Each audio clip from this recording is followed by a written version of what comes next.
The United States is facing a massive trade deficit problem that Donald Trump never saw coming, and it's all his own making.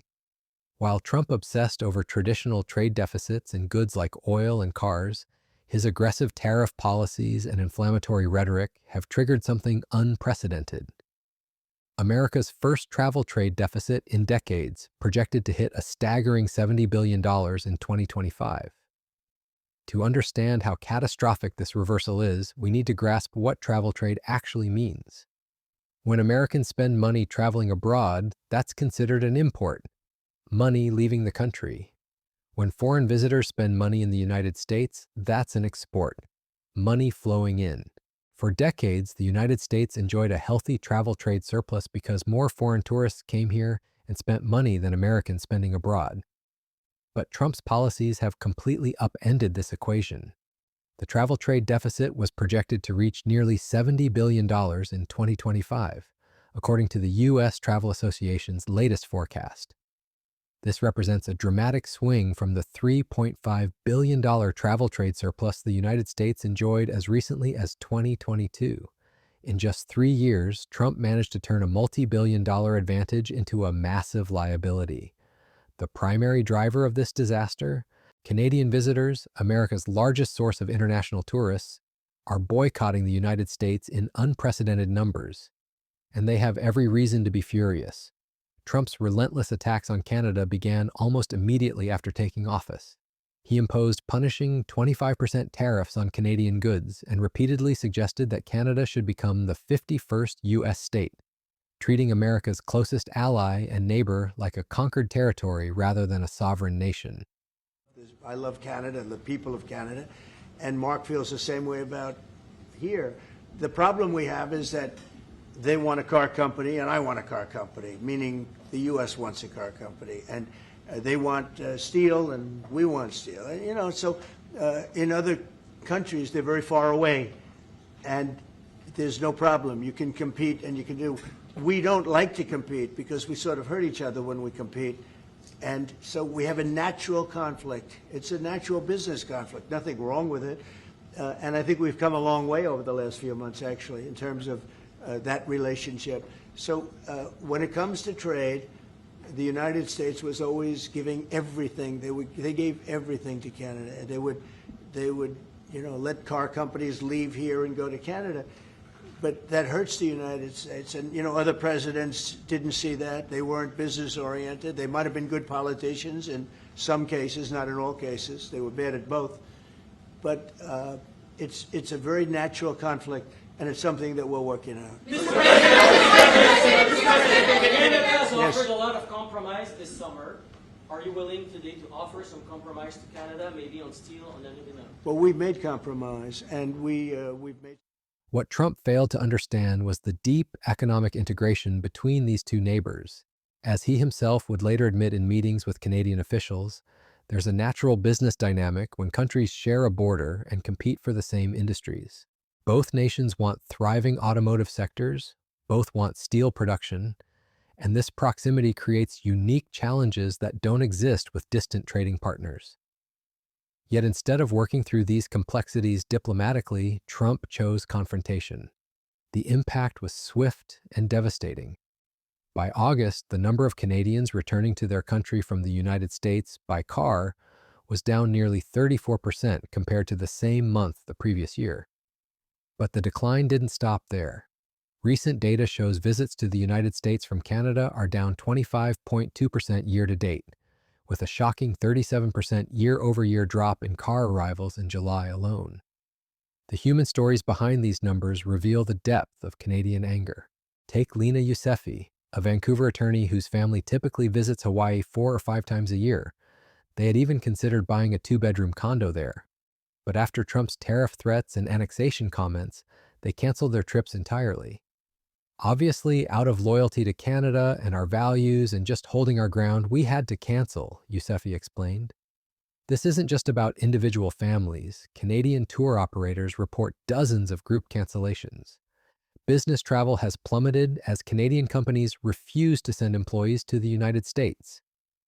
Even snowbirds, wealthy Canadians who traditionally spend months in places like Florida and Arizona, are staying home or finding alternative destinations. The economic impact is staggering and spreading across multiple sectors. According to the U.S. Travel Association, Canadians are the largest group of foreign visitors to the United States annually, accounting for $20.5 billion in spending in 2024 alone. Tourism economics projects that just a 10% decline in Canadian tourists could eliminate 14,000 American jobs, and the actual decline is far steeper. The damage extends far beyond border states. In Vermont's Northeast Kingdom, near the Quebec border, mountain biking trails that normally teem with Canadian visitors have seen a 50% decline in Canadian members. Hotel demand in Niagara Falls, New York, dropped 8% year over year, while the Bellingham area of Northwest Washington saw a 12% decline. Major cities are feeling the pain too.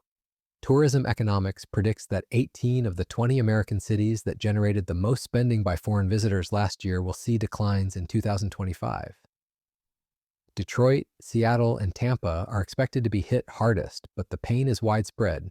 Philadelphia and Phoenix will both see 8% drops, while Riverside, California, Gateway to Palm Springs, and Joshua Tree National Park faces a 7% decline. Even New York City, America's top destination for overseas tourism, isn't immune. City officials predict a 17% drop in international visitors this year, directly attributing the decline to Trump's tariffs and immigration policies. But the Canadian boycott represents just one part of a broader global backlash against Trump's America. Foreign arrivals to the United States by air have fallen 2.5% so far this year through April, with the biggest drop, 10%, coming in March, right after Trump announced his tariff escalation. European airlines are responding to decreased demand by cutting flights to American destinations. Air France, British Airways, and Lufthansa are all reducing service to cities like Atlanta, Las Vegas, Miami, and New York. Anti-American sentiment is rising across Europe as Trump's policies create economic disruption and diplomatic tensions. The timing couldn't be worse for American tourism. The United States is set to co-host the World Cup next year, celebrate its 251st birthday in 2026, and host the Summer Olympics in Los Angeles in 2028. These should be banner years for American tourism, but Trump's policies are undermining the country's ability to capitalize on these global events. Meanwhile, competitors are seizing the opportunity. China, which now offers visa-free entry to citizens of more than 54 countries compared to just 3 before the pandemic, is seeing international tourism rebound strongly. International visitors are expected to spend $144 billion in China this year, 13% above their 2019 high. While America drives tourists away, China is rolling out the red carpet. The irony is particularly bitter given Trump's stated goal of reducing trade deficits. For decades, the United States has run a trade surplus with Canada in services, driven primarily by travel. Canadian tourists consistently spent more in America than Americans spent in Canada, creating a reliable source of export revenue. Now, for the first time since tourism normalized after the pandemic, more American residents are crossing into Canada than Canadians returning from visits to the United States. Trump has effectively reversed one of America's most reliable trade surpluses, turning it into a massive deficit. The travel industry is desperately trying to salvage the situation. Some destinations are launching Dear Canada campaigns, attempting to reassure Canadian visitors that they're still welcome. But these efforts face an uphill battle against the toxic atmosphere Trump has created. Catherine Prather, president of the U.S.-based National Tour Association, captures the challenge perfectly. Canadians feel disrespected, and that's very challenging to them because we have always been such loyal partners. When your biggest source of tourists feels disrespected by your president, marketing campaigns can only do so much. The damage extends beyond immediate tourism revenue. Business confidence is plummeting as companies reassess their U.S. operations and travel plans. According to a survey by the Global Business Travel Association, companies are responding to U.S. government actions by reducing travel, relocating events, and reconsidering American partnerships. Perhaps most damaging of all is the long-term reputational harm. Tourism economics president Adam Sachs warns that the situation has deteriorated further since initial forecasts, with the projected 5.1% decline in foreign visitors likely to get worse. When travelers have discretionary choices about when and where to vacation, antipathy towards a country's leadership can have appreciable effects. The World Travel and Tourism Council's assessment is particularly damning. Of the 184 economies they track, the United States is the only one expected to see tourism revenue decline in 2025. Spending by overseas visitors will fall 7% to less than $169 billion, and the organization predicts American tourism won't return to pre-COVID levels before 2030. Trump's travel trade disaster reveals a fundamental misunderstanding of modern economics. While he fixated on traditional manufacturing trade deficits, he ignored the growing importance of service exports like tourism, education, and business travel. These sectors had been bright spots for American competitiveness, but Trump's policies are systematically undermining them. The Canadian boycott also demonstrates how quickly Trump's rhetoric translates into economic consequences.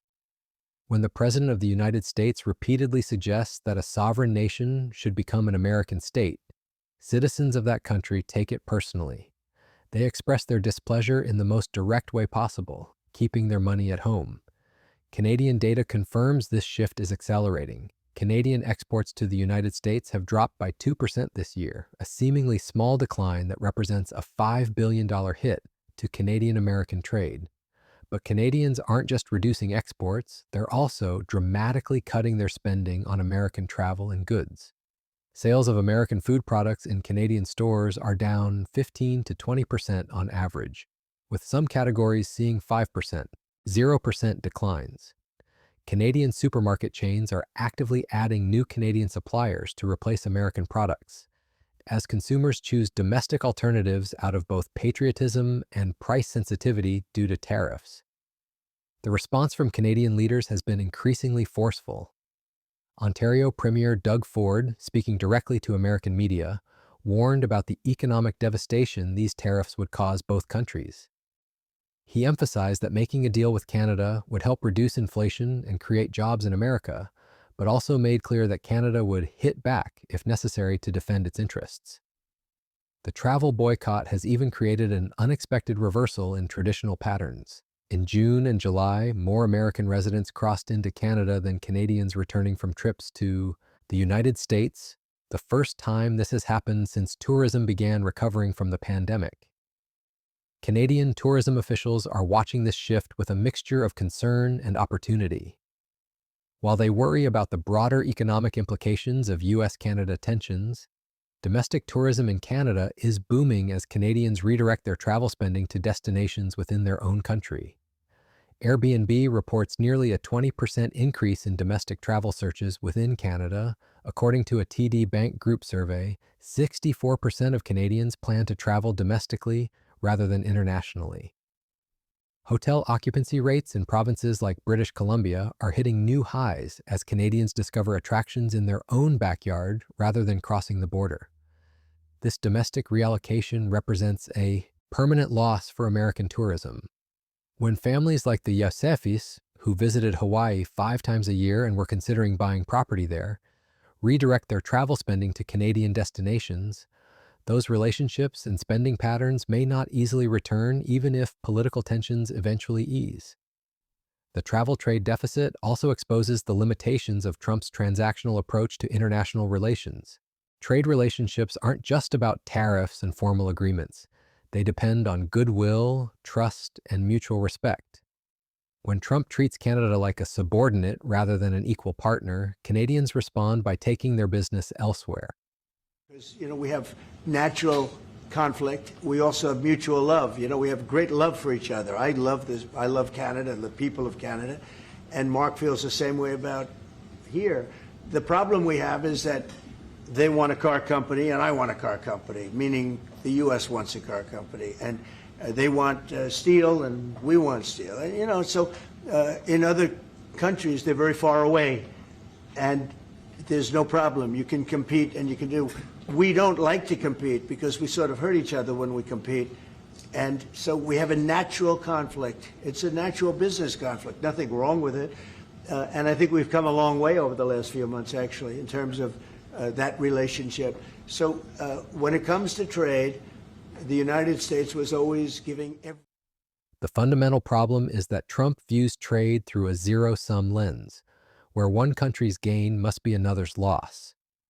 But the tourism sector demonstrates how wrong this thinking is. When Canadian tourists spend money in American hotels, restaurants, and attractions, it creates jobs and prosperity on both sides of the border. When that flow stops, everyone loses. Looking ahead, the situation shows little sign of improvement. Trump has shown no indication of backing down from his aggressive tariff policies or inflammatory rhetoric about Dian annexation. If anything, his administration appears to be doubling down, with plans to implement additional visa fees that will make visiting the United States even more expensive for international travelers. The $250 visa integrity fee set to take effect will increase the upfront costs of visiting the United States by 130%, affecting visitors from major markets like China, Mexico, and Brazil. The U.S. Travel Association calls it a misguided junk fee that will further discourage international tourism just as America prepares for major global events. Meanwhile, Canada is actively diversifying its trade relationships away from the United States. The United Kingdom has emerged as Canada's second largest export market, displacing China, with Canadian exports to Britain spiking 63% since Trump took office. As Canada builds stronger economic ties with other partners, its dependence on and interest in the American market continues to decline. The travel trade deficit represents more than just an economic miscalculation. It's a symbol of how Trump's approach to international relations is systematically undermining American interests. By treating allies like enemies and negotiations like zero-sum competitions, Trump has turned one of America's most reliable sources of export revenue into a massive liability. The ultimate irony is that Trump, who campaigned on reducing trade deficits, has created a new and entirely avoidable one. The travel trade deficit, projected to reach $70 billion in 2025, represents a complete reversal of decades of American advantage in this sector. It's a self-inflicted wound that will take years to heal, assuming the underlying political damage can ever be fully repaired. For American workers in the tourism industry, from hotel employees to tour guides to restaurant workers, Trump's policies represent a direct threat to their livelihoods. The 14,000 jobs at risk from declining Canadian tourism alone represent real families and communities that will suffer the consequences of Trump's diplomatic failures. As the data continues to roll in, one thing becomes increasingly clear. Trump's travel trade disaster is just beginning. With international sentiment continuing to deteriorate and competitors actively courting the tourists America is driving away, the $70 billion deficit projected for 2025 may prove to be optimistic. Trump set out to make America great again, but when it comes to tourism, he's made America an increasingly unwelcome destination for the world's travelers.